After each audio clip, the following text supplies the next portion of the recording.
Students, welcome back to my channel. Students, मेरे channel अंदर जोश में आप सबका एक बार फिर से हार्दिक स्वागत है। जैसे कि आपको पता स्टूडेंट्स, मैं आप सबके लिए पीएस टेट के नोट्स लेकर आती हूँ, पंजाब टेट के, जो कि हमारी जिसमें हमने पंजाब हिस्ट्री स्टार्ट की हुई है। पंजाब हिस्ट्री का हमारा स्टूडेंट चल रहा है, जो सिखों के 10 गुरु हैं, हम उनके बारे में टर्न बाय टर्न डिटेल में कर रहे हैं। उनसे रिलेटेड जितने भी क्वेश्चन एग्जाम के आने चांसेस होते हैं वो सारे हम डिटेल में करते हैं। तो स्टूडेंट्स, जिन्होंने मेरी प्रीवियस वीडियोस नहीं देखी है, जो कि एंशिएंट हिस्ट्री और मेडिवल हिस्ट्री से रिलेटेड है, एंड पंजाब हिस्ट्री के जितने भी प्रीवियस टॉपिक है, वो मेरे चैनल पे जाके विजिट करके बेटा वो आप वहाँ से वीडियोस देख सकते हो। काफ़ी ज़्यादा हेल्पफुल वीडियोस रहेंगी आपके लिए। तो स्टूडेंट्स, आज की वीडियो हमारी रहने वाली है गुरु अर्जुन देव जी से रिलेटेड। गुरु अर्जुन देव जी से रिलेटेड हम जितने भी हमारे जो इम्पोर्टेंट फैक्ट्स हैं, इम्पोर्टेंट चीज़ें हैं, जो कि क्वेश्चंस बनते हैं, जहाँ से एग्ज़ाम में आने के चांसेस होते हैं, वो सारे हम डिटेल में करेंगे। तो स्टूडेंट्स, वीडियो शुरू करने से पहले जिन भी स्टूडेंट्स ने मेरे चैनल को सब्सक्राइब नहीं किया है, तो प्लीज़ सब्सक्राइब कर लीजिए, एंड सब्सक्राइब करने के बाद बेल आइकन को प्रेस करना मत भूलिए। एंड अगर आपको मेरी वीडियो अच्छी लगती है तो प्लीज़ लाइक ज़रूर करिए। चलिए स्टार्ट करते हैं। आज की क्या रहती है, गुरु अर्जुन देव जी। गुरु अर्जुन देव जी का स्टूडेंट्स टाइम पीरियड क्या रहता है, 1581 टू 1606 तक। समटाइम एग्जाम्स में सारे गुरुओं के ये जो टाइम लाइन है ये भी पूछी जाती है, तो इसको ध्यान से रखिए। हैंड्स कई बार तो सीरियल ऑर्डर पूछा जाता है कि इनको क्रम में लगाए ऐसे। गुरु अर्जुन देव जी का जन्म कब हुआ, 15 अप्रैल 1563, यानी कि 15 अप्रैल 1563 को। कहाँ पर, गोइंदवाल साहिब में इनका जन्म हुआ। इनके माता पिता कौन थे, पिता गुरु रामदास जी थे और माता इनकी बीबी बानी जी थे, ठीक है। और बचपन में इनके जो धार्मिक विचार किस तरीके के थे, इनके धार्मिक विचार बहुत ही अच्छे थे। तो जैसे कि आपको पता है, इनके पिताजी जो गुरु रामदास जी थे, जो कि सिखों के चौथे गुरु थे, ये उनके छोटे वाले पुत्र थे। और इनके धार्मिक विचार उनसे काफ़ी मिलते जुलते थे, ठीक है। इन्होंने एक शब्द उचारा, शब्द का एक संरचना की, दोतावानी का बोता। समटाइम एग्जाम में ये पॉइंट पूछा जाता है कि दोतावानी का बोता ये किस गुरु साहिबान ने उचारा या किनके द्वारा ये शब्द है, तो गुरु अर्जुन देव जी के द्वारा, ठीक है। और इन्होंने जो ये दोतावानी का बोता, एक तरह की जो शिक्षा भी थी, ये गुरु अमरदास जी से ली थी। इसके बाद इनका जो विवाह हुआ वो गंग देवी जी से हुआ, जिनके पिता कौन थे, कृष्णचंद की वो पुत्री थी। और ये कहाँ से, मऊ फिल्लौर में पड़ता है, वहाँ से संबंधित थे। और इनके बच्चे कितने, एक ही इनका पुत्र थे। 1595 में जिनका जन्म हुआ, क्या नेम था, गुरु हरगोबिंद, ठीक है जी। हरिगोबिंद जी इनके पुत्र थे, जो कि आगे जाके हम सिखों के 6वें गुरु बनते हैं। आगे है गुरु गद्दी की प्राप्ति। गुरु अर्जुन देव जी को गुरु गद्दी की प्राप्ति कब हुई, 1581 से लेकर 1606 तक ये अपने गुरु गद्दी पर विराजमान रहे, ओके। इसके बाद स्टूडेंट्स, क्या इंपॉर्टेंट चीज़ रहती है, हरिमंदिर साहिब का निर्माण। हरिमंदिर साहिब का निर्माण कब हुआ, 13 जनवरी 1588 को हुआ, ओके। तो यहाँ से ये इम्पोर्टेंट चीज़ निकलती है कि हरिमंदिर साहिब का निर्माण कब हुआ, 13 जनवरी 1588 को। इसको याद रही, ये बहुत ही इम्पोर्टेंट डेट है, ठीक है। और इनका नींव पत्थर किसने रखा, मियाँ मीर द्वारा रखी गई। ये भी इम्पोर्टेंट चीज़ है, कई बार एग्जाम में पूछा गया कि किनके द्वारा गुरु हरमंदिर साहिब का नींव पत्थर रखा गया, यानी कि नींव रखी गई तो मियाँ मीर जी के द्वारा रखी गई। कितने साल लगे हरिमंदिर साहिब को बनने में स्टूडेंट्स, ये 3 साल, कम से कम 3 साल लगे इसको बनने में, ठीक है। जो कि इस टाइम पे, जिनको हम गोल्डन टेम्पल भी बोलते हैं, इट इज़ वही श्री हरमंदिर साहिब है। उनका निर्माण 13 जनवरी 1588 को हुआ और इनको 3 साल लगे बनने में। इसके नींव पत्थर किसने रखा, मियाँ मीर जी ने रखा था, ठीक है। इसके बाद निर्माण संपूर्ण, अब जो हरिमंदिर साहिब का निर्माण पूरा कब हुआ, देखो 1588 में, 1588 में नींव पत्थर रखा गया और 1601 में श्री गुरु हरमंदिर साहिब पूरे तैयार होके पूरी इनकी रचना हो चुकी थी, ठीक है।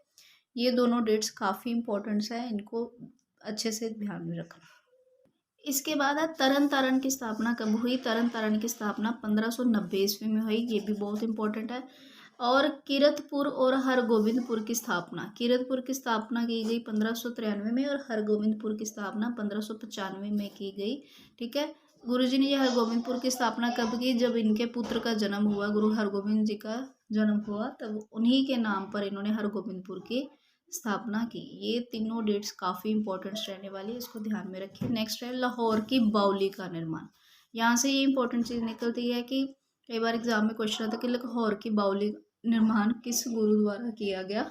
तो वो गुरु अर्जुन देव जी के द्वारा किया गया।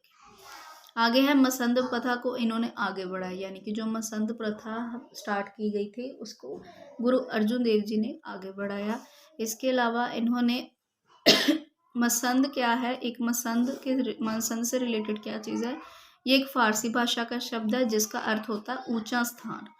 ये मसनद से बना है। ठीक है, ये जो वर्ड है फारसी शब्द है मसनद, जिसका अर्थ होता है ऊंचा स्थान, उससे मिलकर बना ये मसंद। ठीक है, मसंद प्रथा ये काफ़ी इम्पोर्टेंट है। नेक्स्ट है आदि ग्रंथ साहिब का संकलन भी किन्होंने किया? गुरु अर्जुन देव जी ने किया। ये भी इंपॉर्टेंट चीज़ है स्टूडेंट्स, कई बार एग्जाम में पूछा जाता है कि आदि ग्रंथ साहिब का संकलन किन्होंने किया? तो वो गुरु अर्जुन देव जी ने किया। कब किया गया? 1604 ईस्वी में किया। इसकी डेट भी मोस्ट इम्पोर्टेंट है।